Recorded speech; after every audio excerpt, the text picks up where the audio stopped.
اعوذ باللہ من الشیطان الرجیم بسم اللہ الرحمن الرحیم۔ النور ٹی وی کے معزز دوستو، السلام علیکم۔ میں امید کرتا ہوں آپ سب خیریت سے ہوں گے۔ ناظرین، حضرت عمر فاروق رضی اللہ عنہ کی زندگی پر نظر دوڑائی جائے تو صرف ایک ہی چیز نظر آتی ہے، اور وہ یہ ہے حضرت عمر فاروق رضی اللہ عنہ کی سادگی اور انصاف، ہمدردی۔ ناظرین، حضرت عمر فاروق رضی اللہ عنہ کی زندگی میں دنیا کی کوئی حیثیت نہیں تھی۔ نیکی کی تلاش میں رہتے، راتوں کو جاگتے کہ صرف اس لیے کہ لوگوں کا حال اور احوال جان سکیں۔ ایک ایسا ہی واقعہ آپ کی خدمت میں حاضر ہے۔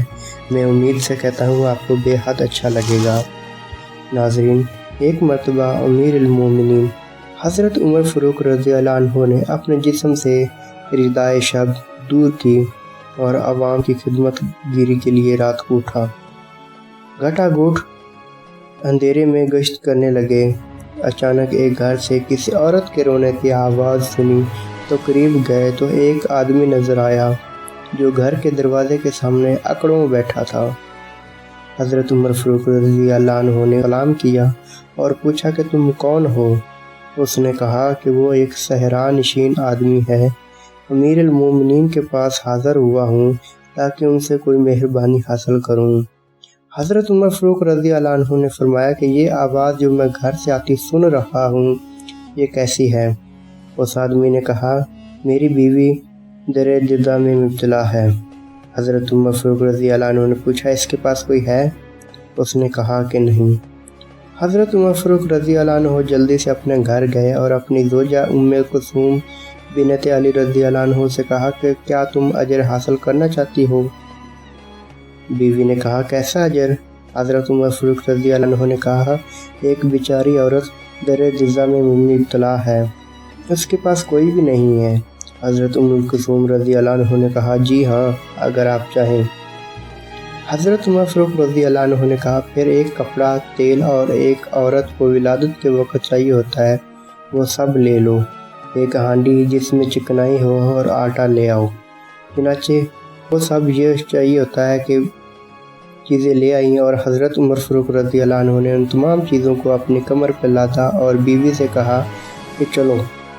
وہ آپ کے پیچھے پیچھے چلتی گئیں یہاں تک کہ اس عورت کے گھر پہنچ گئے۔ حضرت عمر فاروق رضی اللہ عنہ نے اپنی بیوی سے کہا، تم اس عورت کے پاس اندر چلی جاؤ۔ خود آئے اور اس آدمی کے پاس بیٹھ گئے اور نیچے آگ جلائی اور خود پھونکنے لگے۔ دھواں آپ رضی اللہ عنہ کی داڑھی میں پہنچ رہا تھا، یہاں تک کہ ہانڈی پک کر تیار ہو گئی اور عورت نے بچہ بھی جنم دے دیا۔ بچے کے رونے کی آواز آئی۔ ام کلثوم نے کہا، امیر المومنین اپنے دوست کو بچے کی خوشخبری سنا دیجیے۔ جب اس دیہاتی نے امیر المومنین کا لفظ سنا تو وہ ہکا بکا رہ گیا۔ حضرت عمر فاروق رضی اللہ عنہ کی ہیبت کے مارے پیچھے ہٹنے لگا۔ حضرت عمر فاروق رضی اللہ عنہ نے کہا، کچھ خیال نہ کرو، یہاں امیروں کی نہیں، غریبوں کی مہمان نوازی کی جاتی ہے، اپنی جگہ پر ہی رہو۔ پھر آپ رضی اللہ عنہ نے ہانڈی اٹھائی اور دروازے پر رکھ کر اپنی بیوی سے کہا، اس عورت کو پیٹ بھر کر کھلاؤ۔ چنانچہ اس نے عورت کو پیٹ بھر کر کھلایا اور پھر وہ ہانڈی باہر دروازے پر رکھ دی۔ پھر حضرت عمر رضی اللہ عنہ اٹھے اور اس ہانڈی کو اٹھایا اور اس آدمی کے سامنے رکھ دیا اور فرمایا کہ کھاؤ، تو رات بھر جاگتا رہا ہے۔ پھر حضرت عمر فاروق رضی اللہ عنہ نے اپنی بیوی سے کہا کہ باہر آ جاؤ، اور اس آدمی سے فرمایا کہ تم صبح کو آ جانا، ہم تمہارے لیے سامان ضروریات کا حکم دیں گے۔ چنانچہ وہ آدمی حاضر ہوا تو آپ رضی اللہ عنہ نے اس کو ضروری اشیاء فراہم کی۔ تو ناظرین، آج کی ویڈیو یقیناً آپ کو اچھی ہوگی۔